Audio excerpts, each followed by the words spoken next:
First and foremost, thank you so much for choosing to watch or listen to this episode of Unlapped. Full disclosure, Katie George, Laurence Edmondson, and our good friend Nate Saunders, we recorded this episode right after the United States Grand Prix finished up.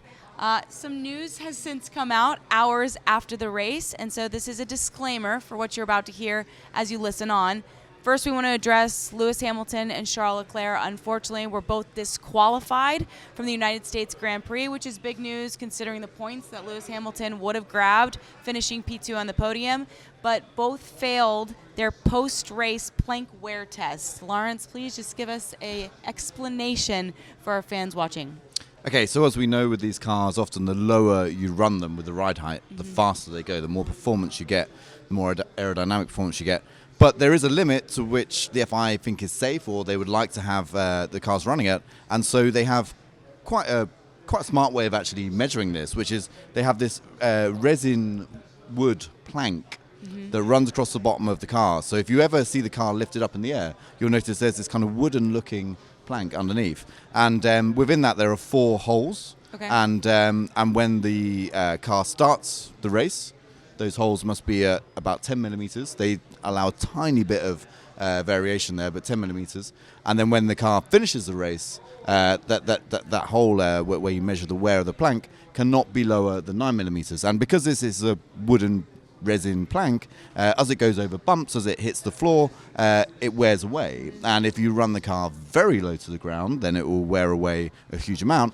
And so it seems that at this race, Mercedes and Ferrari both ran their car very low. Now, what's kind of interesting is that they only tested 4 cars, which is normal procedure. Okay. So they tested Max Verstappen's, they tested Lando Norris's, and they tested Lewis Hamilton's and Charles Leclerc's. So in theory, if Mercedes and Ferrari were sailing a bit close to the wind, one, the teammates may have done the same, but we will never know because they weren't tested. And also many other cars on the grid potentially could have been.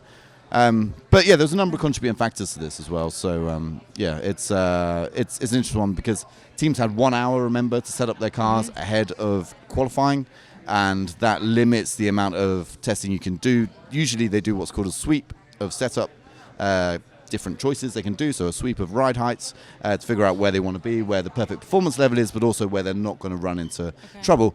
And then the other thing, we've been talking about it all weekend. I've almost got a headache from talking about it, let alone going over it. But the bumps in around COTA, obviously wear the plank. Is this common occurrence, or is this one that you're not used to seeing? It's not really that common. It's always there. They always test 4 cars, and it's always a possibility it can happen. And in fact, last year they did make the rules slightly stricter around all of this. But it's the first time I can remember this happening. Well, we appreciate the explanation. Thank you again for watching, listening, and just keep that in mind as you listen to what we have next. Max Verstappen's brakes might be, I think is what we heard all afternoon here in Austin. Pretty much all afternoon, yeah. But he is our race winner, of course. Another dominant performance, but it got a little dicey. This is Unlapped from Austin. Post-race, Katie George, Nate Saunders, Laurence Edmondson. Let's start with Red Bull and Max Verstappen getting his 50th Grand Prix victory. What did you think of the performance? It was brilliant again, wasn't it? I mean, they got everything right in just the way that Red Bull do, but there was an opening there. Mercedes had a chance to win this race. They tried to take it as a one-stop, and then they kind of realised about 2 laps after that they couldn't go to the full one-stop distance they needed to, so they went back to a 2-stop. And that little bit of indecision only lasted 2 or 3 laps, meant that when Lewis Hamilton came back out of the pits, instead of being ahead of Max Verstappen, which he had been before, he was then behind. So it's a real shame that we didn't actually see that play out, because I think, as we always know, Max Verstappen versus Lewis Hamilton on track is box office. It's what we all want to see. But Max then would have had to pass Lewis to win the race. And of course, we saw him pass plenty of other cars, so maybe he would have done it. I'm not saying this was a guaranteed Mercedes victory if they got the strategy right, but seeing that unfold and seeing the pace that Lewis had here compared to, again, this is all relative to what we've seen earlier in the season, seeing that, you kind of think, missed opportunity for Mercedes. It's worth noting that Max Verstappen started P6 on Sunday afternoon after exceeding track limits on Friday in qualifying, so He didn't start on provisional pole like we're so used to seeing, but it felt as if he caught all the teams by surprise by going into the pits a little bit earlier than they seemed to expect. Yeah, it did seem like that during the race, and I think that shows you that Red Bull are confident in the pace that they have. You can be a bit more aggressive with the strategy like that. And also, I think early on in the race, it was quite a patient race for Max. It was a little bit, there was elements of Monza to it. He wasn't making progress really, really fast. Some people watched the sprint and thought, oh, they'll be through in 4 or 5 laps. He wasn't. So yeah, they were dictating that, and I think they were wary of what Mercedes might do with Lewis. So yeah, I think from that point, it shaped their race from that point. I love being live on track because we've got choppers, we've got wind, we've got people breaking down the scenes. It was an epic weekend all week long with, 440,000 people coming through Austin for the United States Grand Prix. Dealer's choice. Do you want to go team by team or you want to go down the podium? Let's go down the podium, shall we? Okay, Lewis Hamilton, you mentioned it felt like Mercedes was kind of playing catch-up after going into the pits a little bit late. Lewis said, you've given me so much to make up here. But I just thought Lewis might have won Driver of the Day. I mean, a pretty incredible drive by him. He really pushed that car to the limits. Yeah, he did, and it was great to see because Lewis loves this place. He's had the victories here in the past, and Mercedes brought a big update to this to its car at this race, and it was to do with the floor of the car, which we know is where so much of the performance comes from under this generation of Formula One car. And yeah, they found pace, and Lewis found for the first time this year, he was saying to his team members that he could feel the rear of the car, he could feel where it is. So when he goes into a corner, he's not terrified that the whole thing's going to snap out on him and he's going to end up in the barriers, and instead he's got the confidence in it, which means that he can take that extra bit of speed into the corners.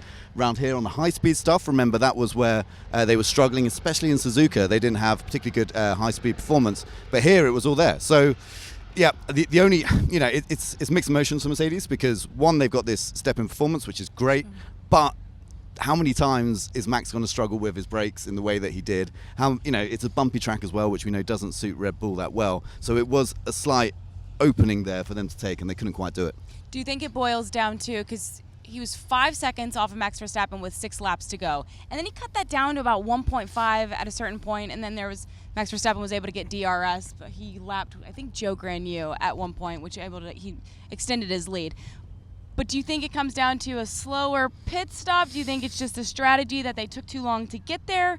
Because Mercedes felt like possibly they could have at least maybe won this race? Yeah, it was definitely there, as Laurence said. And I think if you're talking about the strategy they did pick, the pit stops, you look at it and there was lost time there. I'm not sure exactly how much there would have been, but it's a completely different race if Lewis is ahead of Max coming out of that. And yeah, we've talked before, haven't we, about the Red Bull package, the overall thing of, you got Verstappen competing the way he has. Red Bull is so good on strategy. I don't think Mercedes made mistakes today, but it just shows you being a second or two slow, in this case, it's had a big impact on their race. It'd be really fascinating to see exactly how long was spent in the pits by each driver. Max's weren't the quickest pit stops either, so I felt like Red Bull had some margin there as well. But it's interesting you should mention that because I was in the Toto Wolff press conference that he does with written media afterwards, and he said that they acknowledge that they are not quick in pit stops, and he says it's not a human issue, it's an equipment issue. Okay. And basically over the years when they were dominating Formula One, they weren't going to win championships by making their pit stops a second faster. So they were quite happy with 3.2 second pit stops because it was really about consistency. The one thing they didn't need was for a tyre to go flying off or for a pit stop to take 15 seconds. So they were happy if it was somewhere between 2.5 and 3.2, but now they're in the middle of this battle. That's not good enough anymore. No. They need to get down to the 1.8s that we've seen from Red Bull consistently, from McLaren as well, and they realise that. So he said that there will be investment in the pit equipment going forward to make sure that isn't a weakness of theirs anymore. Which I'm sure Mercedes fans will be happy to hear. Lando Norris rounded out the podium, finishing 3rd. He started on the grid P2. What did you make of Lando's day? Yeah, it was strong, wasn't it? And it's weird with Lando because early on you looked at it and you're like, he's in a really strong position. Then you saw the pace of Lewis, but he said at the end he just couldn't hold on to the guys out in front, and fundamentally that was what it came down to. I thought the defensive move right here on Lewis was quite spectacular. It was quite something, and fair play to Lewis. His reactions to kind of go the other way were pretty quick, and I think in that situation you love to see that because I think Lando at that point knew that 3rd was probably where he was going to finish. But if Lewis wants to get by him, let's make it as difficult as possible. Then they carried on fighting down there. So yeah, it was good to see, and I think that I spoke to Lando on Thursday Thursday. He does seem re-energized by McLaren since they've come back. And I wonder, I think in those early stages, maybe his brain might have been thinking, is this the time? Max wasn't making that progress. He hasn't won that race yet, but it's coming for him. At some point, he's going to do it. And I think we're just seeing, and it's interesting that he turned in this performance today after we saw Oscar do so well in Qatar. And I think that, I think Lando's doing fantastically well, and I think as soon as McLaren have that car to win, I've got no doubt he's going to win, as soon as he can. A forgettable day for his teammate Oscar Piastri, Yes, who had to retire after getting damaged from a little bit of contact in their first lap, with Esteban. With Esteban Ocon, it's only in the opening laps of the race. All blurs into one after a while, doesn't it? But obviously it took Ocon out as well on the spot. Pretty much, he had to retire his car. Speaking of it all blurring together, remind me, 4th was Carlos Sainz, 5th was Sergio Perez. Correct. Yeah. Okay, so let's just have a Ferrari conversation, because Charles Leclerc started on pole after a great qualifying lap. This now marks 10 failed conversions from being on pole and not being able to convert it into a Grand Prix victory for Charles. It felt like he kind of got left out to dry by his team. How did you view it? Yeah, he did. So I think they knew right from the start that the race pace wasn't quite there. It wasn't where it was in qualifying compared to the other teams. So they were always going to struggle a little bit, and victory was going to be difficult. So they tried to do something different. And when there's a sniff of a win there, when you try and do something different, of course you can look like idiots, but every now and again you can look like geniuses. And I think that's what they went for. And it didn't play off because we even saw with Lewis trying that one stop, and then they quickly changed their mind, Mercedes. So it was tantalizingly close to making a one stop work, but it just wasn't possible. The hard tyre wasn't good enough. The general life of the tyres and the degradation was high, and the life wasn't good enough. So it didn't quite come together. And of course, he went from 1st to 6th, Max went from 6th to 1st, and it's kind of, there's almost like a tale of the championship so far, isn't it, where Ferrari are compared to Red Bull. Well said.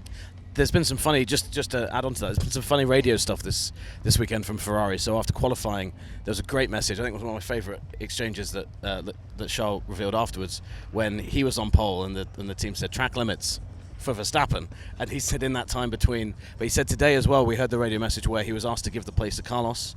And he initially said, why are we doing this? Let's talk about it afterwards. I spoke to him after the race, and he said 10 seconds later, the team then said, oh, by the way, that's because Checo's coming through. And he was like, oh, well, okay, fine, that makes sense. And it was just some funny insights this week into kind of the way Ferrari does their business sometimes on the radio. And just to shout out to Charles Leclerc, turns out he's had a tooth infection all week, and so he's been racing. He's been on painkillers for about 4 days. Said it wasn't too bad today. Yeah, but he said yesterday and the day before, quite intense pain. So fair play. And I can't imagine that's too fun to be driving around here. Yeah, because there's a lot of corners where you're gritting your teeth, and there's also some bumps that are going to knock fillings out. Yeah, well, especially as they were saying with the bumps around here. Yeah, so that's impressive. Yeah, it makes his Friday and Saturday even more impressive than what we already anticipated. And if anything, he did worse when the pain went down. So maybe there's something to that. I don't know. You mentioned Checo Perez. He started P9, finishes P5. Good to get some points, certainly, because Lewis Hamilton is closing in on him for that second spot in the Drivers' Championship. Has Red Bull ever, I don't want to put you on the spot, I don't think Red Bull has ever finished 1-2 in the Drivers' Championship. They've never done it. And Christian Horner's made quite a point of that recently. And the speculation has been, if they don't do it, is that where they draw the line with Checo? Christian Horner's insisted this week that isn't the case, but you're right. I feel like Checo must be hearing the Jaws music in his head, because Lewis is coming closer and closer and closer. And I think the way Lewis is driving at the moment, he's found a real groove with that car. And obviously Perez is in the complete opposite. So pretty interesting. And I think I wouldn't feel comfortable putting money on Perez being second right now. Some people viewed this as a make-or-break weekend for Checo Perez, and obviously we have documented this and talked at length on Unlapped about his current situation. We know that there's pressure there. Helmut Marko's been vocal.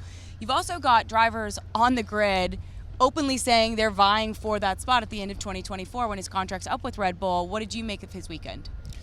It was marginally better than where he has been, because he scored, I think, 5 points in the previous 3 races, and of course he's taken home a few more than that today, but it's still not good enough. You've still got Max Verstappen winning a race, albeit it was much closer than we've seen before, but in the sprint I think that's where we saw the true pace of the Red Bull. And again, Perez made some progress, but you got to look at it overall. Over the weekend we've had 2 qualifying sessions, and both were very underwhelming for Checo, so that's something he needs to address. Christian Horner again said as much just after the race, and it's he's still being kind to him. He's still giving him a chance, and he's still hoping that going to Mexico might make a difference. Of course, we'll be there next week, and whether that will make a difference, and he'll be able to, get some inspiration and sort out that qualifying performance. I mean, that would be an unbelievable story if we see that. If Huge. we see Checo after the season he's had, Checo over there is. He's close to being a god over there in terms of sport, even before he joined Red Bull. So for him to go there and to have that kind of weekend, even if he's back on the podium, there was that great feel-good story with his dad, celebrating last year when he was on the podium. But that place, if he won it, would be amazing. And I think that whatever it is Checo's missing, if he could get that win at Mexico, you'd hope that would be, especially at this tail end of the year, have a strong finish to the season. We saw Rosberg have some strong finishes and go into the next year stronger when he was fighting Lewis. I just think he needs something. He needs a reset, because Lawrence is right. The qualifying just isn't there, and then that's affecting the race. He's not able to, because it's competitive down there now as well. It's got more competitive than it has been. So and he's struggling with that. And let's not forget, if Max hadn't had his lap deleted for track limits, I know he gained a marginal advantage there, but bring that in, okay, maybe it would have been front row still. And it's just, Checo was nowhere near that, and of course Max got the pole for the sprint. So the performance is clearly in the car, just Checo can't unlock it. He can't live with it on the edge in the same way that Max can. If he were to be able to have success in Mexico, could you imagine the emotions? This man has been thrashed all season long. A lot of people have really put him down. And to be fair, some of that is warranted based on his production. I'm curious if that's him and Max leaving in different helicopters going to the same place. There's a lot of helicopters going over. It could be driver after driver getting their way out of here. But I don't know. Hopefully they're going back to the city, which is just behind us as well. It's a lot of fun to be out there tonight. I hope you can see the skyline. We're up at the top of turn 1, which is just such an epic start to a circuit. And we're going to get to that. Just to tie a bow on the Red Bull conversation, yes, Checo's going to his home race, but this is kind of a home race here in Austin, Texas, because there's so many Mexican fans here in this state. I don't know if they were booing Max Verstappen when he was atop the podium or what was happening, but there were clear boos going on, which I thought was pretty startling. Yeah, it was. And Max did look a little bit put out by that. But there's a debate currently going on social media. It was Greg Abbott, who is the congressman for Texas, I believe. And he was the one. I didn't actually clock it at the time. And I don't think the commentators on Sky's World Feed did. But he was the one who gave the trophy. And I think he's quite unpopular at the moment. So I think that the boos weren't aimed at him as much. But who knows? There would have been people down there who were like, I'm booing Max, I'm booing Greg Abbott, I'm booing anyone. Checo hasn't won. But you're right. Checo, wherever he's been this weekend, there's been a lot of fans for him. So, and you always wonder, don't you? Are they Red Bull fans or are they Checo fans? And where's the line there? Especially when Max is the guy beating him. So, I think probably more on the Greg Abbott side of things, but who knows? That would be better for the sport of Formula One, I think, certainly. Booing a 3-time world champion is not a good look. We mentioned this track. I have to mention selfishly that I got a hot lap, as did you, on Thursday. Nate, where was your invitation? Yeah, I haven't had one here since 2019, so whatever I've done to COTA since, I have no clue. Well, I was thrilled to get the opportunity. I know you all have done it many, many times, but I was shocked when you got in the car at the start, just the rapid incline at which you go. They said it was 13 stories is essentially the ascent up into turn 1. So you're going, 70, 80, 90 miles per hour, and then you're hitting the brakes immediately to take that left? Yeah, maybe on the rest. And the braking is what gets you. And this is in road carts, by the way. So I was you were in a McLaren 720, I think, or something along those lines. I was in a Mercedes AMG GT, which is a little bit slower. I was in the media centre waiting for you guys to get back. But how late they can hit the brakes in a road car is crazy. And then you imagine that in Formula One, everything is just times by 10 or more. It's just wild, what they can do here. But of course, it's uphill, which helps you with the braking. I think it's just such a unique start to a circuit. And you mentioned the bumps. Where would you say that this ranks in terms of drivers liking the circuit as compared to others? Because a lot of them seem to walk away thinking it's challenging enough, but they really enjoy it and what it presents. I think the drivers do love it here because it's a track that is challenging. It's got some great high-speed corners, which always seem to appeal to the drivers, and you can overtake. But Max Verstappen was asked about the nature of the bumps around the track after the race, and he basically said it's not F1 level, which is quite a criticism. There are some suggestions that there will be an attempt to resurface parts of it, but of course resurfacing a circuit is an expensive business. Sure. And also here it seems like it's a lot down to the soil, a bit of subsidence in places, and so I don't know whether you'll ever really get rid of it. Lewis had a slightly different take. He said that he enjoyed it and that bumps can add character to a point with a circuit. Then there's a point when it goes a little bit too far. So he said pretty much the only bit that's smooth is the pit lane. This As is great. we've got this is real live. We had live a DJ broadcast. earlier. Now we've got helicopters continuing to take people to the airport. You mentioned Max's comments. He also was pretty vocal on his stance of sprint weekends. Fair to say he doesn't like them. Yes, it is fair. And to be honest with you, the more of these sprint races we've seen, the more I'm inclined to agree with Max on them. And it's a difficult one, right? Because I think we've always said it on Unlapped that I think it's when you have a calendar as big as Formula One has, you have to have a point of difference during it. You've got to shake things up. It gets very samey to have the same thing. And I think the genie's out of the bottle now. Formula One's done this, and it's very difficult to now go, well, we'll just go back to what we had before. I don't think that's an option. So I think the concept is a good one, having a sprint of some kind, but I think the current execution of it is not great. Because what happens, I liken it to, at the moment, it's like if someone said there's a new Star Wars movie that's out, and on Saturday you're going to watch 40 minutes of it, but in that 40 minutes, Darth Vader tells Luke that I'm your father, so you've seen the good bit. Some people might not have known that. Sorry, spoiler alert, but you should know by now. The movie came out in like 1979. We're doing a podcast! I'm trying to make Star Wars references. You're not a subscriber? One second. They might be listening. I want to hear your Star Wars take. Or analogy. Yes, so you watch Star Wars on Saturday, but in the first 30 minutes of it, Darth Vader reveals, I am your father. Then you have to sit and be like, okay, well, now what? It's like, well, you're going to watch the movie tomorrow. You're like, well, I've seen it. I've seen the good bit. I know what's coming. So it feels like it takes the sting out of it a little bit because you kind of... Today was a bit different because Max was starting down, but we knew fundamentally that his pace was what it was. And I just think back to when I was a fan watching Formula One before I started writing about it. There was something really great about tuning in on a Sunday. And I mean, there still is, when we go to a race. You're not quite sure. There's always that element of doubt, and because you haven't seen, and I think Christian Horner said it. The sprint gives you an idea of what the longest stints are going to look like in the race, in the full race for rivals. So I don't know what the answer is because I think that fundamentally, I think having a sprint on a Saturday, circuits love it for one thing because it's 3 days through, where fans have something to watch. I think actually, like if it's done well, I think it will be really good. But the original idea for the sprint race was reverse grid of the championship, and I think that. I'm sure there'll be issues with that inherently. There's always going to be issues within something, but that seems to me to have the most amount of jeopardy, the most amount of it'll be a bit chaotic. There'll be a lot of randomness within that, and I think that as well there'll be a risk-reward thing there because some drivers will see a real opportunity to be like, I can make some good points here, or do you do it reverse of the result of the last race even? But then do you have people retire? I don't know. No, So I'm surprised at this take, considering you're wearing a hat that says sports, because the argument against this is always that you're removing the sporting element from there. It's not about who produces the best car. It's not about who produces the best driver. Do you want to wear the hat? It's just randomness. Well, Toto Wolff would definitely wear that hat. Well, maybe not that one exactly. this one he wouldn't because it's you don't often see Toto Wolff in a hat, but because he said, look, if you're talking about reverse grids, let's just get rid of sprint races altogether, because so I think there's so much opposition within it, and I think we do have to look at the sport. The problem with the sport, it's not we don't need reverse grids. We just need a competitive order, and okay, that's easier said than done. But we just need the other teams to catch up to Red Bull because if we go back to a 2021 situation, I don't remember anyone saying during those sprint races, I wish this was a reverse grid. And the other thing, to go back to Max's point, where it was slightly disproved today, is that in the sprint race, he won by 10 seconds over 19 laps. Today, he won by 2.2 seconds. I know he started at a different point on the grid, but I don't think it did give away the performance. And in fact, if anything, we watched the sprint, and there was enough in there that suggested that actually it might not be locked on for Max, and it almost wasn't. That is a fair point. I think one of the things it comes back to as well is if you said to someone, what's your favourite moment from a sprint race that's ever happened? Difficult to think of one. Whereas if you said what's your favourite Grand Prix moment, you could list a ton off. And I think that ultimately it kind of gets lost in the weeds. Yeah, and look, I'm sure there have been some, but I just can't remember any where I've been like, I remember Oscar Piastri led for a handful of laps in Belgium. He obviously won one, but really it wasn't a weird. And I remember that was difficult in Qatar because it was like he won the sprint race, but it was like, well, he hasn't actually won.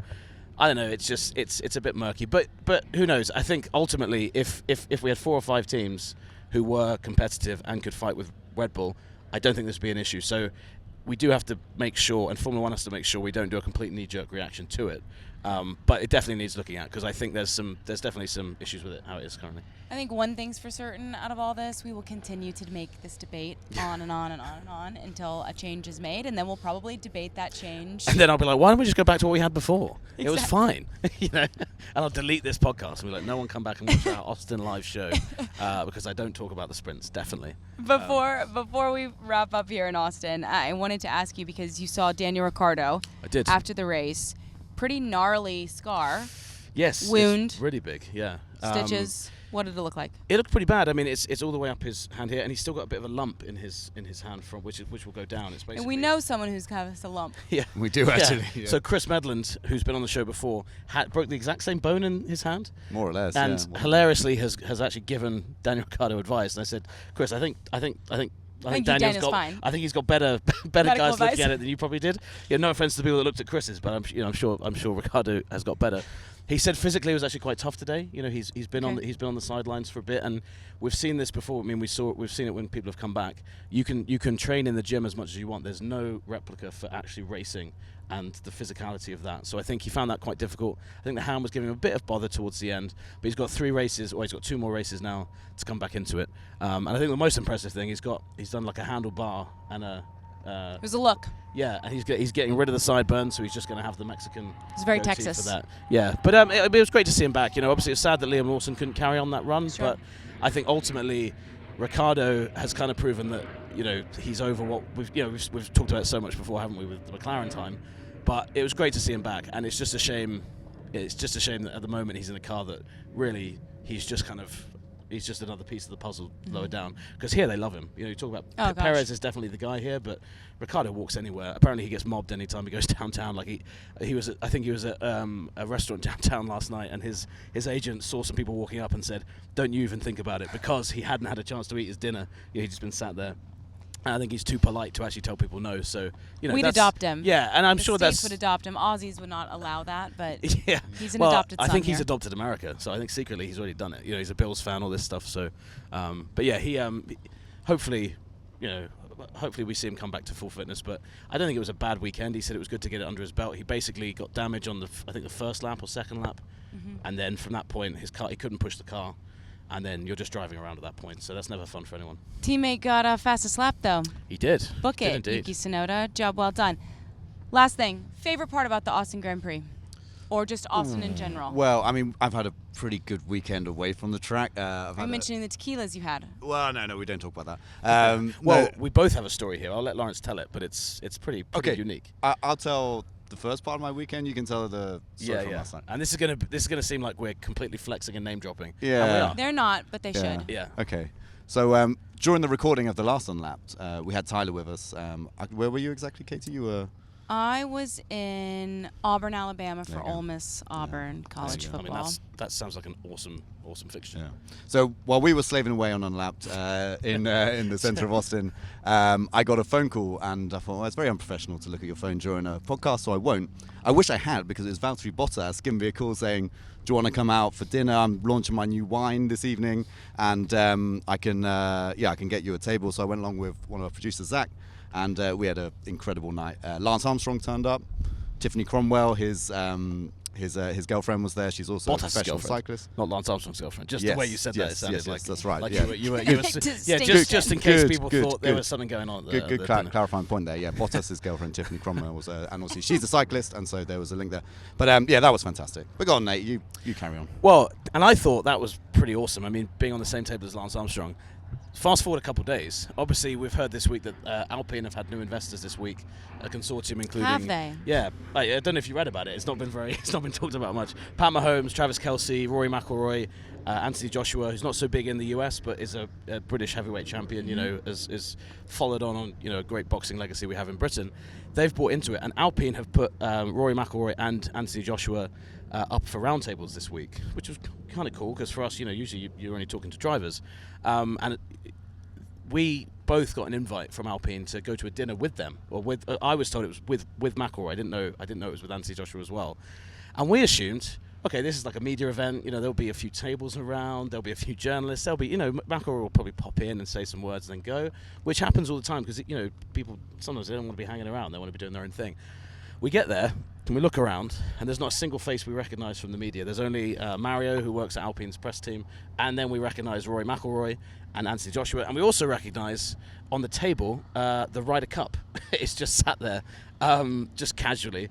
And I remember looking at Lawrence. We have a photo. Like, yeah, we do. And this photograph, I think, is probably. I'm already thinking about where I'm going to put it in my living room, because we were chatting for a bit, and we slowly moved down the table towards where McIlroy and Anthony Joshua were, and I sat next to McElroy like a complete nerd. I was like, do you mind if I sit here? And he was like, yeah, it's fine. So I shuffled over very excitedly. We then got the Ryder Cup over, and Lawrence isn't stopping me here, so you know this is exactly blow for blow how it happened. Yeah.